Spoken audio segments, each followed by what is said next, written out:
Everyone, welcome back to FPL Fran. Today's video is going to be my first draft for FPL. Really excited to actually jump into content, but actually, I've taken a little bit of a deep dive into prices and I've created my first draft. Obviously, we have so much to go. Preseason kind of updates, we have news, we have more transfers that will definitely come in, and then also just ultimately we'll have these small little judgments and fine points in terms of players to make as we go ahead. But I wanted to start with the first draft because I'm excited and really wanted to just jump into the game, make a first draft, see what 100 million in terms of budget can actually give you. And I think I've actually come up with a pretty strong team that I like. In terms of traditionally, how FPL works, I think a lot of us were going with 3-5-2, 3-4-3 formations in previous seasons. And I think there might be a slight change with some of the pricing of this season, but I'll talk about that in a moment. I'd also like to mention at this moment in time, I'm re-signing with Fantasy Football Hub for the season. So one thing that I'm really looking forward to is that sort of rate your team tool, which will definitely come out at some point in the sort of preseason here. And we'll look at rating your drafts, rating my drafts as well, just seeing how they compare in terms of how they're modeled against, let's say, the Hub AI's expectations. So if you're interested in actually looking at Fantasy Football Hub and their other features for now, you can have a look at the link in the description below, where you can get access to a lot of tools that help you with performing much better from an advanced data point of view, and also maybe even getting access to things like maybe Ben Crellin's team, other things that are quite interesting as features of the Hub suite. So we jump into my first draft. I think the thing that I wanted to mention at the top was that sort of change information that it could really impact, I think, our Game Week 1 drafts. Now, from the core of the Game Week 1 draft, I think one thing that a lot of people need to consider is whether they want to go for a bench boost 1 or whether they actually want to save for a bit of a natural bench boost. With these AFCON transfers happening on Game Week 15/16, I actually think it's quite reasonable for a lot of people to be able to maybe create a natural bench boost around that point in time, maybe do a bench boost in, let's say, 15, maybe 14, 15, 16, those kind of weeks. And because you're actually supported by, let's say, 5 free transfers anyways at Game Week 16, you don't really need to feel bad about having a bit of a stronger bench at that moment in time, because if you wanted to move out of the stronger bench, you're free to do so with the additional 5 free transfers that will boost your team up. Not to mention that I think when Salah's gone, you might be able to actually create a really, really strong bench for quite a foreseeable amount of weeks, and that could be super positive for your team. So the draft that I'm going with is non-bench boost 1 friendly. I'll definitely do a bench boost 1 draft soon, but I think that with the pricing, I mentioned actually in my fixture difficulty rating video that I think previously the 6 million defenders should have really been priced at 6.5 million this season. And for whatever reason, FPL has not moved, let's say, the Arsenal defenders into the 6.5 million category. Virgil van Dijk, for example, has not moved into the 6.5 million category as well. We've seen some increases in terms of defender prices. So, for example, Tarkowski, some of the Everton defenders in general. We've also seen changes in price, let's say, Cucurella and the Chelsea defense. I think these are all fair. But I still think defenders across the board have always been the most valuable in terms of value for money. So in the sense that if you want to spend the 100 million and you're taking captaincy aside, because captaincy is always double value, right? For whoever you're captaining, or even if you're captaining for someone for multiple weeks, they're going to have double value in the weeks that you want them to sort of be their captain. So captaincy aside, I think defenders, generally speaking, have always been more price efficient than, let's say, the midfielders and forwards. But the way we tend to use our funds previously is we just didn't really have enough money to spend that much into defense. We kind of had these almost forwards or midfielders that we really felt were essential, that were very hard to sort of ignore. And maybe the cheaper, more budget type forwards and midfielders weren't very good. This season, I still feel like defender pricing is very, very strong. And it's strong to the extent that I think a forward and a midfielder, for example, is actually a little bit weaker. So, for example, if I look at the forward position right now, one of the big things that I think is quite glaring is anyone below that sort of 6 million price point, outside of being able to pick the correct Everton forward, or maybe if Muniz moves to Leeds and he suddenly becomes the starting forward there, I don't think there's many good budget forwards at all up until, let's say, 6.5 million, which is the bare minimum. I think Fran Larsson's like one of the best players right now in the game, especially if he's going to take penalties for Wolves. And then you kind of have to stretch a little bit further. You have to stretch towards that 7 million, 7.5 million price point to get good forwards. Whereas in the midfield position, I think we still have some strong 6.5s. So there's a lot of value there. But I don't see any really good midfielders right now that are sub 6.5. I think there are good quality midfielders sub 6.5, but there's no one really striking out to me as being a hidden gem. And if you have to spend at least 6.5 million at any position, I think the question to be asked is whether you want to go with, let's say, a 6 million defender potentially, who I still think is underpriced in this season, and maybe move into, let's say, a 4-5-1 type draft structure, or something that's a little bit more flexible, which could, suddenly ebb and flow between a 4-4-2. So that's something that I've been thinking about in terms of the core concept of my first draft. I think that the defenders are really well priced, almost too well priced, and I'd like to spend money in that position. So Starting with defense, the two defenders that I really want to go with from a goalkeeping perspective would have been either Areola from West Ham or Kelleher from Liverpool, who's obviously now playing at Brentford. We know there's a new Brentford manager. I know he's previously a set piece coach, now turned into Premier League manager. But I think Brentford have spent a lot of money and there's a lot of uncertainty there. I still think, generally speaking, that I'd probably be comfortable going with Kelleher because Brentford have shown multiple years of actually being a high quality defense, whilst actually also getting peppered with saves as being a part of their tactical style. So if you look season on season, in Raya seasons, in Flecken seasons, Brentford's expected goals conceded has always been sort of around that mid-table territory, but they've actually conceded saves as if they were like one of the top three saves conceded type teams. And that's a really impressive thing because in terms of goalkeeping and the point scoring in the game, in theory, you should have kind of good clean sheets for a 4.5 goalkeeper, but then you're making more saves than the other 4.5s. And so I quite like Brentford from that perspective. But equally, there's a lot of uncertainty there. I think that the alternative option is simply just going for Areola, who's at a really good price point as well. So Kelleher or Areola is kind of my goalkeeper. For this purpose of this draft, I'm actually going with Kelleher. And then for the rest of my defense, I'm actually going with double Arsenal defense because I still think they're vastly underpriced. Last season, I wasn't too invested into like triple Arsenal or double Arsenal defense, but I do think that there's a lot of scope to spend a lot of money there. And it's also a position where I think, okay, if I think into the future and Arsenal suddenly become a transformational offense, I still think that ultimately the way I go about triple Arsenal is probably, maybe let's say double Arsenal defense plus a Saka or a Gyökeres if he actually makes his move to Arsenal, which still seems like it's very much delayed. So that's kind of where I'm at. I'm happy with double Arsenal because even though the fixtures are kind of mediocre, they're still far and far away, I think, the best defense within the league. They had the most clean sheets last season. I think they underperformed, to be honest, on clean sheets respective to the kind of chances that they provided their opponents last season. So that's interesting. I've actually decided to go with Munoz because I think at a 5.5 position, he's just absurdly well priced. When I was looking at the CBIT per 90 data that I was actually sharing on different sort of social media platforms, I think that Munoz actually was one of the fullbacks who, so clearly to all of us is one of the most attacking players in the game, but equally has absolutely insane CBIT numbers. And part of this is going back to that team analysis of if you look at the CBIT per 90 of certain teams, a team like Crystal Palace, like Everton, always tick up really high here, but they're also a good quality defense. They're not like a relegation level defense like a Sunderland on paper should be.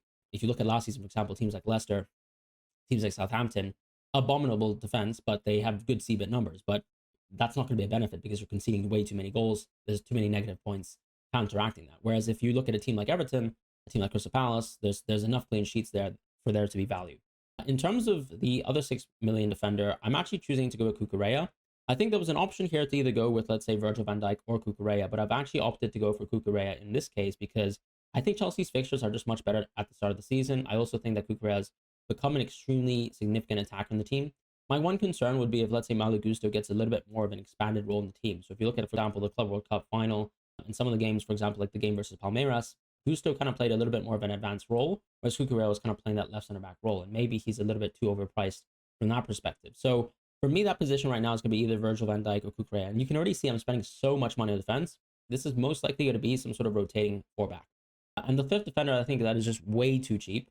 And to be honest, I think Mark Guecki as well is in the same price point in terms of being way too cheap, really good at CBIT or expected clean sheets at the start of the season because Aston Villa have such good games. I think Konsa is going to round out my defense.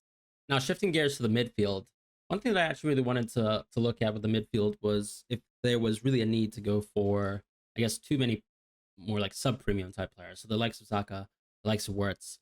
In previous seasons, I think we've probably had 3 players in this type of position, especially if, Haaland didn't exist. I do think that there's not necessarily a need to do that this season because I think Saka is quite expensive. The likes of Isak are quite expensive. Same with Palmer. And so it's hard to sort of, I think, justify going for 3 players within that sort of price bracket of having a Salah plus then 2 players in that sort of Palmer, Saka, Isak type bracket. So I chosen to go with Palmer here because I think the fixtures are just that good for Chelsea.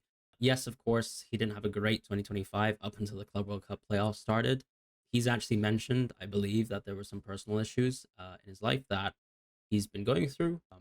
So, we always talk about the idea of form on these videos, and like, I guess the form is back. We've seen it in certain games recently. That there are open play goals to be found, not just a penalty versus Liverpool.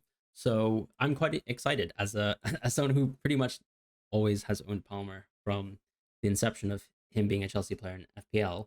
I'm gonna have Palmer on my team. shocker. I'm going to have the other partnership of the cold duo in Rodgers as well, because I think Aston Villa just have such a good run of fixtures to start the season. And when I look at the players who were really good last year, who also got these price increases, so the likes of Clivert, Semenyo, Rodgers, I think they're all fairly priced at 7.0. And sort of my assessment is that the fixtures are definitely tilted towards Aston Villa, hence why I would lean towards Rodgers at the start of the season. And then at the 6.5 price point, I think there's an absolute steal in Ismail Assar. Now, Crystal Palace don't have amazing fixtures, but there's an element of rotation that my team's definitely going to have, and I think I'm happy and comfortable with that. So Sar's in my team. I just think him being 1 million off of Eze is very interesting. I think his underlying stats were almost far superior of anyone else. Yes, of course, he was one of the few players I think who was not great when it comes to converting finishing, but the metrics were so good that even if he's a little bit of an underperformer, I'm happy to own Ismail Assar. Now, most people who owned Ismail Assar last season probably didn't see any of his points. I can say I had the same relationship with Rodgers where I benched all of his points somehow or sold them, but these are still very strong players. I think they still have basically a quality permanence, right? Sarr is someone who plays close to 90 minutes per match. He's someone who's very key for Crystal Palace. When I look at someone like Rodgers, for example, it's a very similar situation too, because I mean, he is someone who is the most nailed out of almost all the midfielders in the land. His minutes when it comes to midfielders, I think, was even better than someone like Bruno Fernandes. So last season, you can see how important he is. I still think at that 7.0 price point, there's value there. NDI is someone who also became extremely important under Moyes coming in.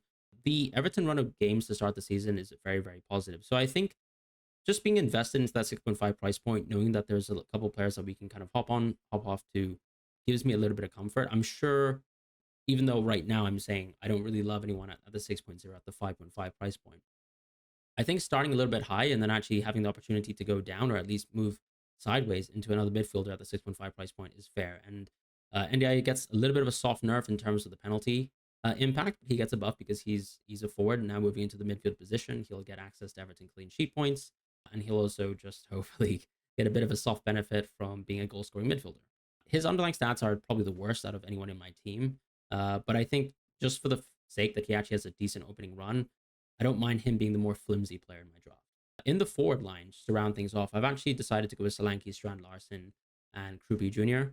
I don't expect Junior Krupi to actually play a lot of minutes. He's actually a player that I've fondly played with in Football Manager as someone who's a really good striker slash 10. He came from League Two last year, not League Two in the sort of English footballing period, but I think the second tier within French football. And he actually had a really good season there and has obviously been a highly rated prospect. And Bournemouth has spent a lot of money buying prospects from these kind of French leagues and also even, for example, the Belgian leagues at a cut rate price. And so I'm quite excited at him just being a 4.5 option that maybe could get minutes. Some of the Bournemouth fans that I've been speaking to have suggested he could actually get some minutes.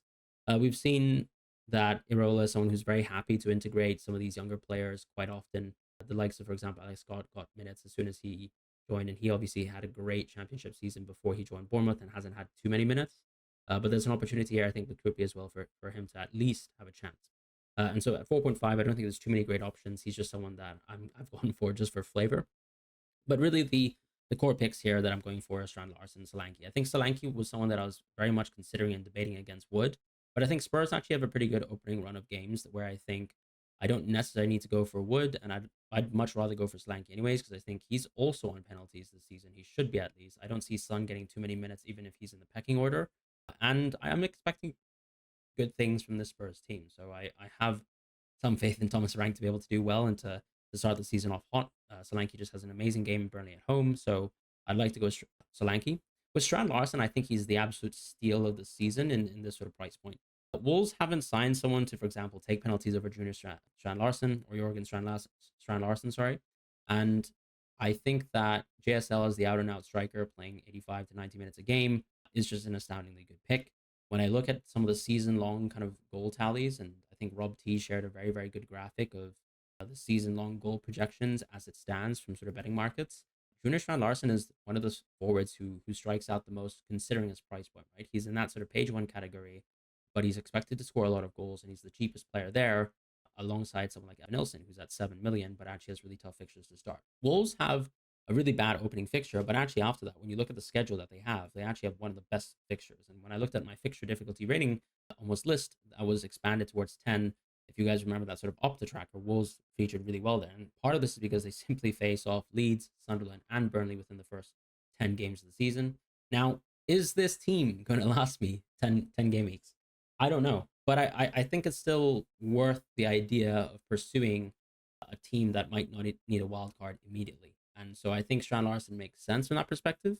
I might change my mind and I might think, okay, I'm definitely going to go for an earlier wild card. But for now, I think I kind of like the idea that in the worst case, if you're just looking at game weeks 1 to 5, I guess Bournemouth away, Everton at home, Leeds at home. These are still good games 3 out of 5, and then 2 tougher fixtures there where I have rotation to kind of cover the gaps within this team as well. So he would get benched, for example, here in game week 1. The idea with the team that I would field in game week 1 is I'm probably going to play a 4-5-1. I would be playing, or I'd be playing a 3-5-2. Sorry, I'd be playing Virgil, Gabriel, Saliba, and Kelleher. I'd be playing Sar, Salah, Ndiaye, Palmer, Rogers, and I'd also be playing Strand Larson and Solanke here, 2 home games, and reluctantly, I guess, putting Munoz on the bench, but he is facing off versus Chelsea, so I think that's a pretty tough match.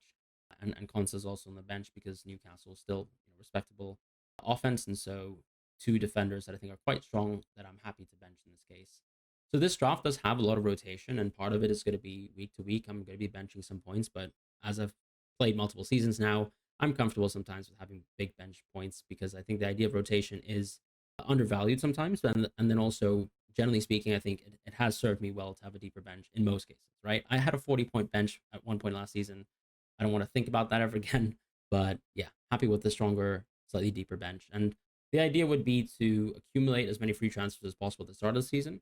Not because I know that there's also going to be 5 free transfers and I'm trying to be more passive. It's just the idea that I think last season, or as we know every season, if you approach game week 1 with the idea that you're happy to wild card early in this sort of new regime of having 5 free transfers, it's probably a little bit of a waste. I think you should only wild card almost as an emergency case scenario, and I think some people actually got a lot of benefit from that wild card 3 last year, where they changed their structure dramatically and were able to actually roll some of the free transfers by using the wild card. But the plan here for me, I guess, in this context, is to save up as many free transfers as possible, create a team that I think would be quite robust and well rounded that can go the distance, and that's it really. So that's going to be my game week 1 first draft. Let me know what your thoughts are in terms of some of the initial prices. How have you received the start of FPL for 25-26? I'll see you guys in the next video.